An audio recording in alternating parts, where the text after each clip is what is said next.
Hi, everyone. Thank you for joining today's meeting. Good morning.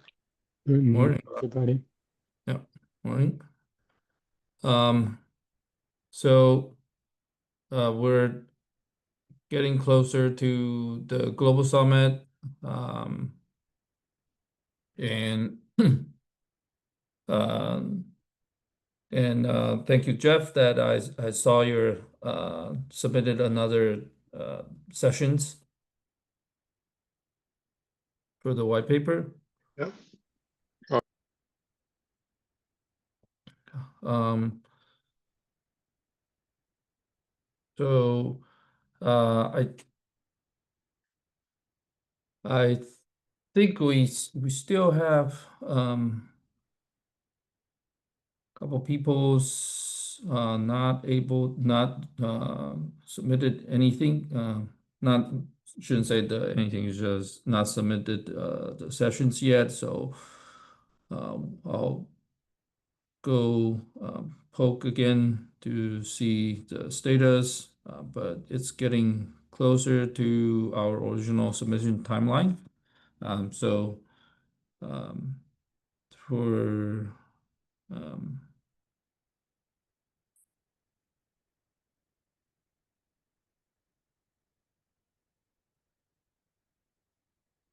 so I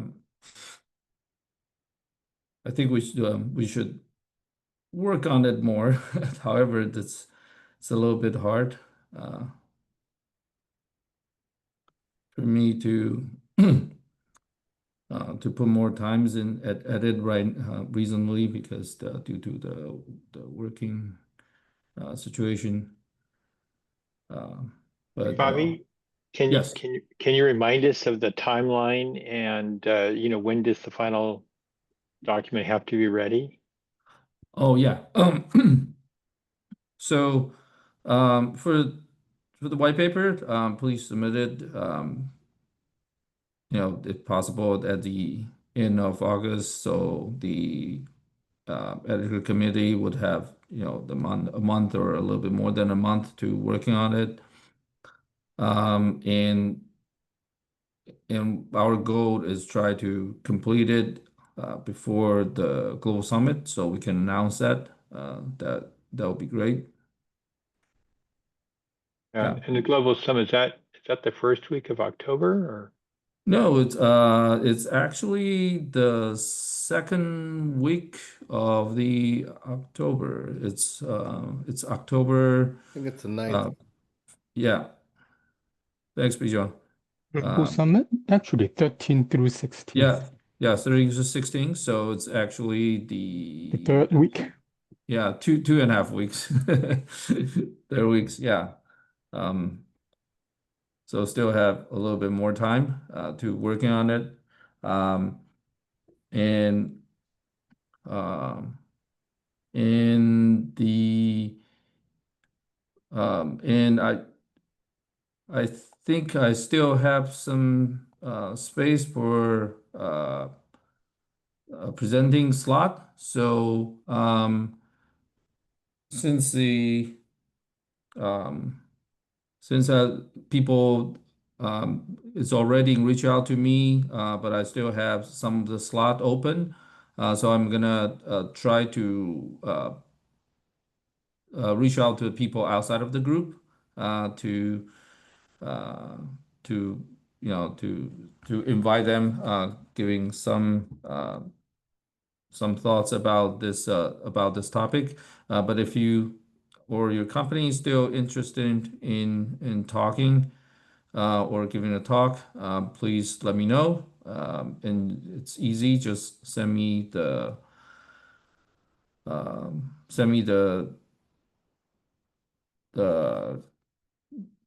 the titles and abstract.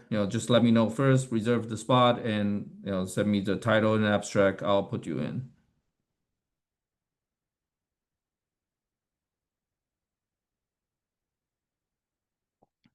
Okay, and then just a question. So if we look at the white paper outline and what you received so far, do you know how many sections are still left? Yeah. So um, let's look at it in thanks, Jeff.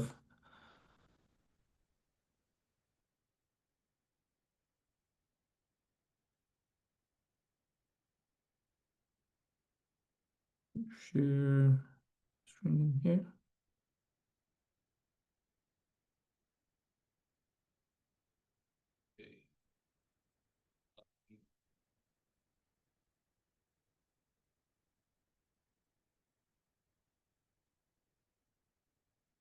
Yeah, so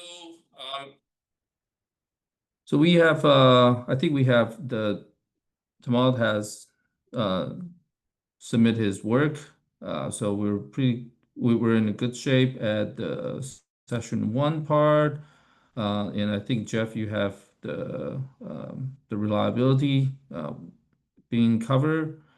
In the I asked Chris to Chris Bosworth to cover this part, and I think I need to uh, reach out to him again to see the status at the moment. And I think uh, Karen's was able to cover the session three. I think these are the key metrics part. And Ryan's took the probably one of the most challenging part for this white papers. It's the scaled up the optical components part that I think this is the key ones at the moment. Raymond submitted the electrical parts already, and I think that um, I read it through and it's pretty good. Um, and and I think Jeff has also helped me to finish this part already. Um, and the and I already reached out to other FTI sessions about the optical BOWs, the connectors, and I also need to go and remind them again, uh, and also the optical switch part. So it seems like we got things being covered, but I just have to help reminding people if they have difficulty to complete, we'll have to find another alternative person to contribute.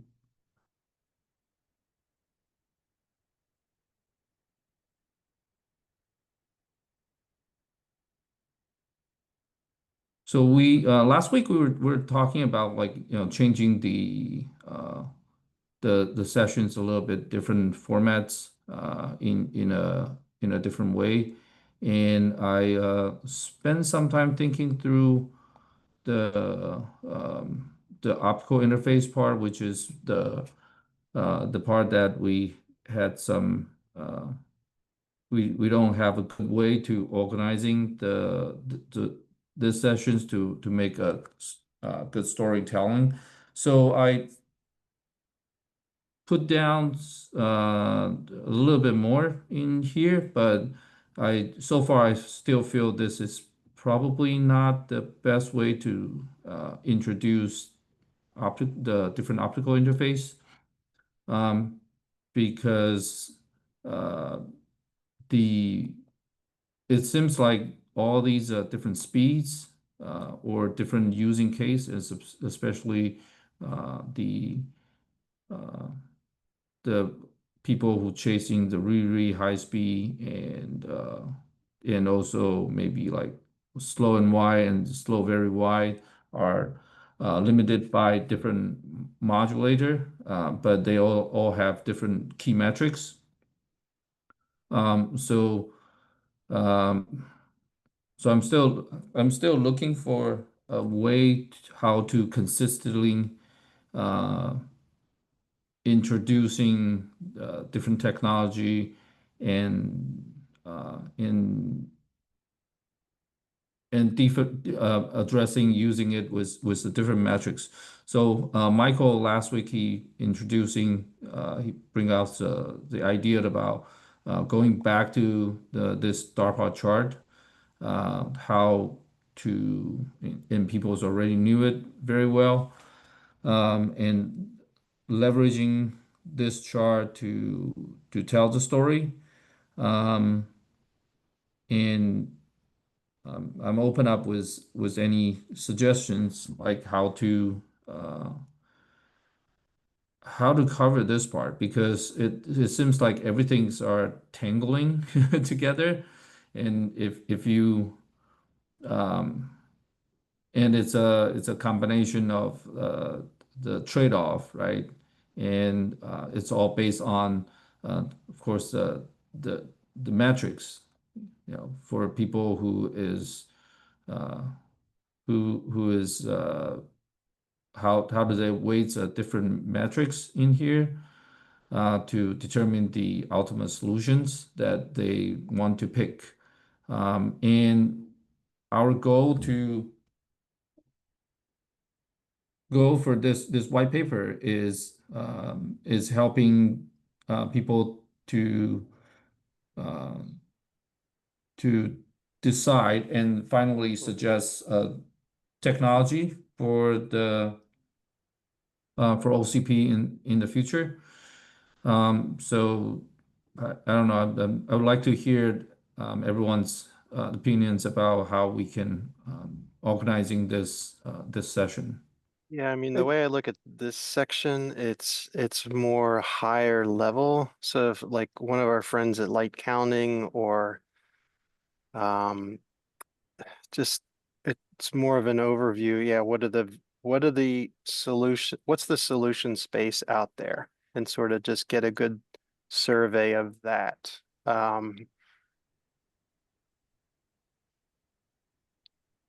Is anyone on the call that more of a generalist that could offer that sort of a objective opinion? Or maybe we could recommend some names. I don't see Bob Wheeler on the call, but he Yeah, comes to mind. what I'm struggling with is not this section, right? It's the top.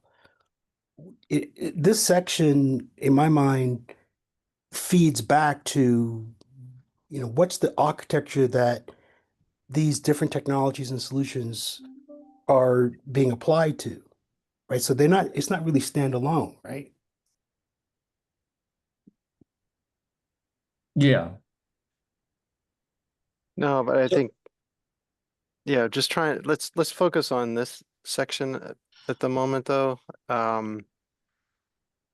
As we're trying to get a view of, as you can see here, different optical interfaces. I mean, alternatively, if we don't get any inputs, we're going to delete the section. So kind of looking for someone to help out. Maybe we should tag some people offline, Bobby. I don't know. Section are you worried about? So it's not a worry about it's more like how to tell the story smoothly, because the we have all these different optical interfaces, but they they all have different trade-off, right? And then how can um,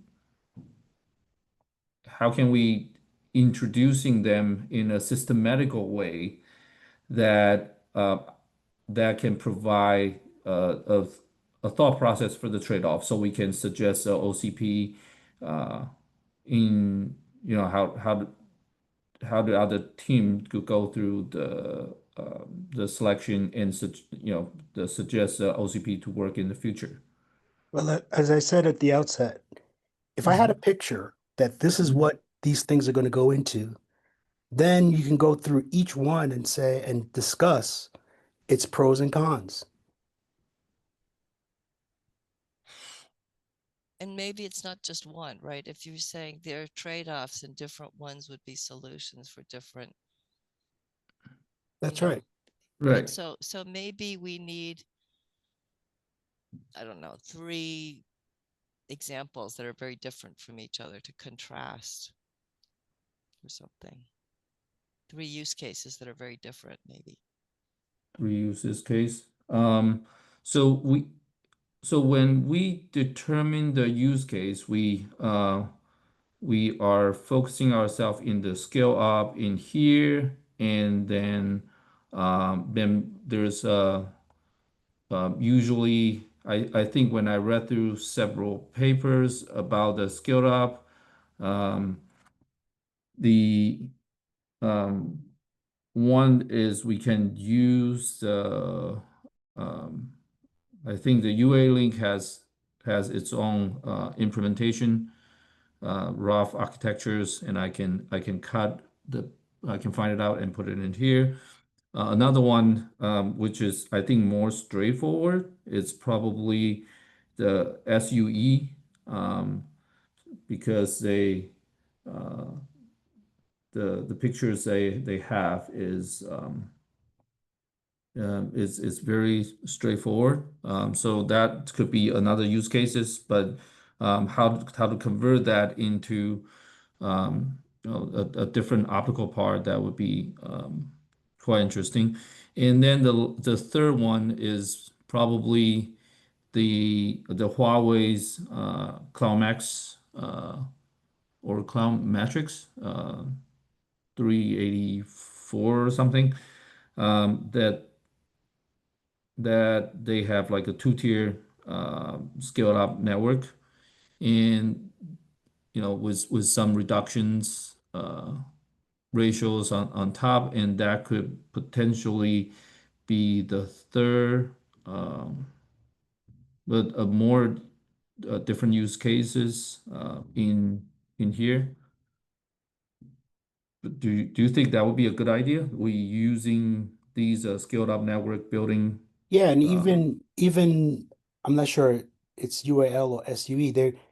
They have 2 different implementations, or they show, the torus and versus the leaf and spine, and so you may end up with different answers depending on, or different strengths and weaknesses from a technology perspective, depending on which architecture you're thinking about. So yeah, I think that's the approach. At least that's the way I would think about it. And so it's not, these don't stand alone. This is, you need all of these things to make it work, right? And so you have to kind of walk through. It's a lot of work, but anyway, you need to walk through, these set of technologies for the different architectures, and see and be able to articulate what are the strengths, what are the weaknesses, what are the issues, what's coming down the pike that may resolve some of these issues, things like that. mhm. Thinking about it, even you take a look at those architectures, but I don't think that's still fine-grained enough. The question, like for instance, let's take the question of CPO versus pluggable. Well, if you need really high densities, you probably need to do CPO. If your architecture isn't going to do high densities, then pluggables might make sense. So there's some options there, but it doesn't really matter if it's a torus or it's a whatever. That's interesting to look at. But what makes you decide among these things go across those key metrics of reliability, cost, energy efficiency, and tail latency. Those are like the key metrics, I think. And then you choose between these technologies for the total solution, whatever gives you whatever is the most important of those metrics to Mhm. you. That's how I look at it anyway. Yeah, so that works, but then, right, you need to tie it back to those metrics, right? So 7, what came before this one, right, is key to being able to make that connectivity. But I think Daryl's point, your point is still valid. Like, why, if you've got if you've got people picking different solutions because their optimizations are different, and their optimizations are different because they've prioritized the key metrics differently, to Jeff's point, is density important to, architecture 1 and less important to architecture 2? But why is that? I mean, it still begs the question of, okay, we can list the key metrics, but what drives the prioritization of them? If there are in fact different prioritizations that lead to different technology choices. Yeah, as an example, I mean, just give an example. So, the classical drawings is there's a GPU, then some interface to a CPU, and then the CPU has a NIC on it that, has, Ethernet or whatever for scale out or whatever. And somebody else might decide that rather than do that, they'll just put the NIC right on the accelerator and, basically bypass the connection to the CPU for that. So that's an architectural choice. I don't know how companies decide which way to go, but that would be an example of one of those architectural decisions that drives the difference.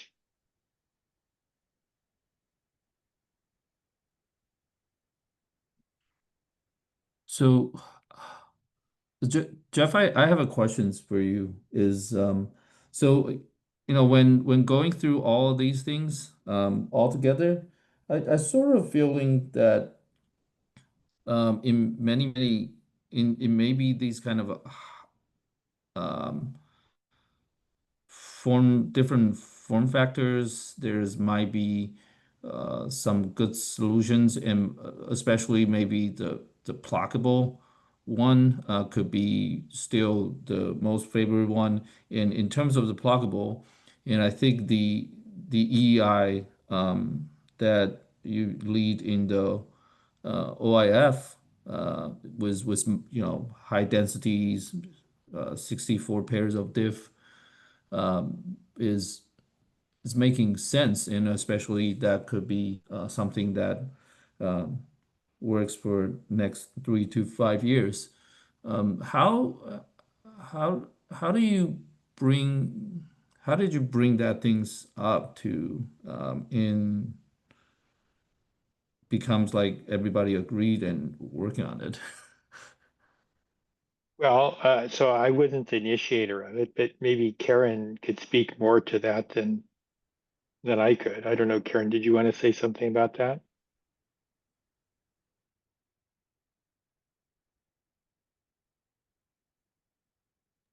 Yeah, I don't really, yeah. I mean, I think there's a lot of work on form factors of various sorts, and this is just the latest wrinkle, and it's been brought to OIF, but I wouldn't say that that's the only activity on more advanced form factors. It's like the whole industry is in a state of change, and everyone's pushing every single parameter, including form factors. I think so to echo what Karen's saying, I think that's the point. I think the space is moving quickly. People are investigating and trying lots of things, trying to solve different problems, to optimize better. But it's still not clear which ones are the ones that are going to be the dominant ones in the future, right? Hmm. I guess I'm a little fuzzy kind of an on impossible the. task, right? It's I mean, this is we can't solve the entire world's problems, right? So there's no known answer at this point. So what can we actually really nail down in this white paper? Is it to provide a useful way to kind of for people to navigate through all that information that continues to pour out of the industry? I mean, for example, you said maybe the technologies, it's the priority is not to describe the technology as far as, but position them relative to each other so people can zero in on the key differences and the trade-offs. Yeah, and almost want to steer away from that. I think specifically the goals of this working group are to guide the industry on the use of short reach optics. So by that, we want to create some requirements and metrics for success. In other words, if you are a vendor developing a product, we're going to give you the guidelines whether or not that's going to be successful because we're defining the requirements. So that's really our goal. We're not gonna point the industry into what's available specifically, no. Like, but they can do their own market research. That's not our job.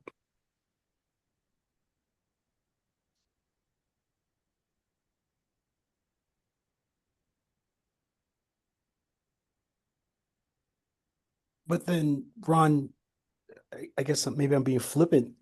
Doesn't that mean that we delete this whole section? It's like, Well, yeah, we had talked about that, and I think I'm leaning towards that after just getting the confirmation here, right? Unless we're showing these are the requirements, I don't want to just do a search of what's available. right.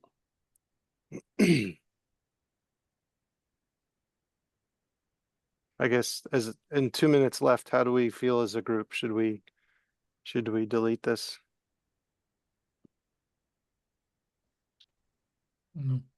Bijan, did you want to say something earlier?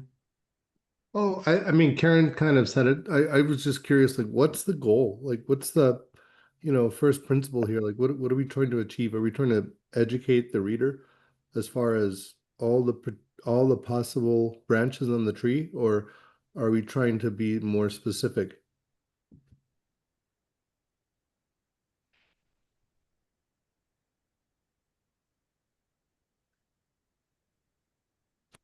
Yeah, I think again, specifically going back to our charter, it's really to define requirements for the use of short reach optics. So what are the metrics that are required for success and make some recommendations. I can get behind that. Yep. That's our chart. It's been in our charter since day one. If anyone needs a refresh, it's right on the front page of our website. So I can share my screen if that helps, but I'll put the link in the chat.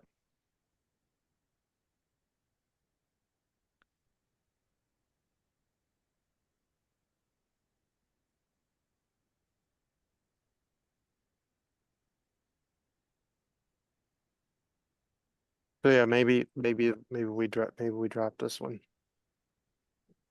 It certainly makes, I mean, given the fact that we've got what, 2 months till the summit, I think we need to clean up this white paper. So doing less work is probably helpful at this point. Yeah, it simplifies the problem. I mean, Yep. it Especially because we forces. don't have a volunteer. Well, I thought Ryan had Yeah. volunteered. I think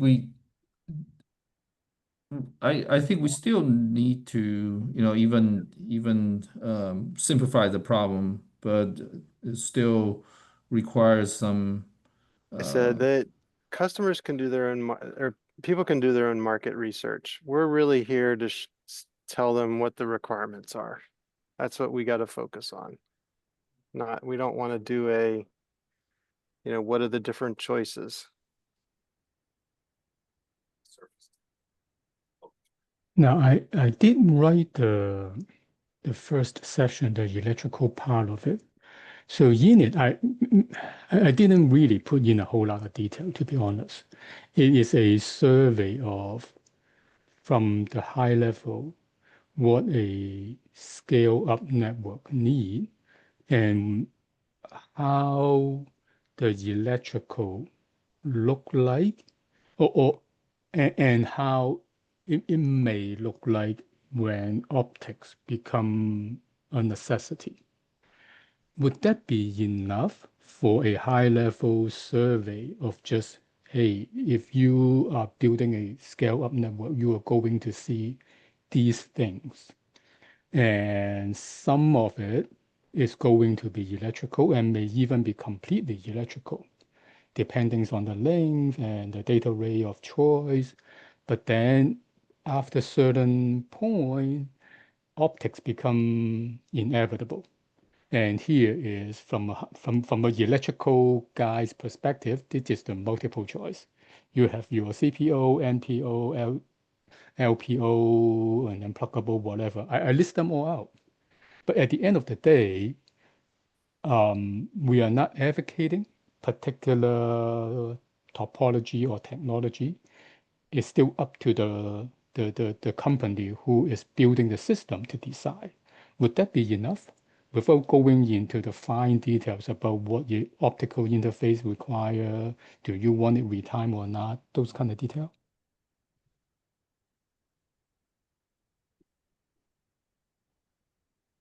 Yeah, thanks very much. That you brought a very good point, and I was thinking like you the structures that you defined, it's really good.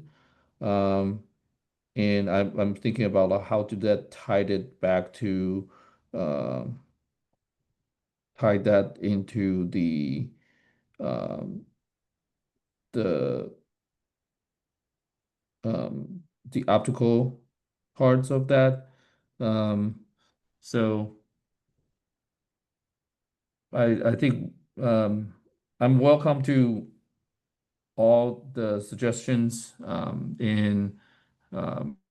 I know it's time is running out for today, and please, if you have any thoughts, just please reach out to me. Uh, I'm open to anything. I think this is probably the key parts that we have to work together and think through.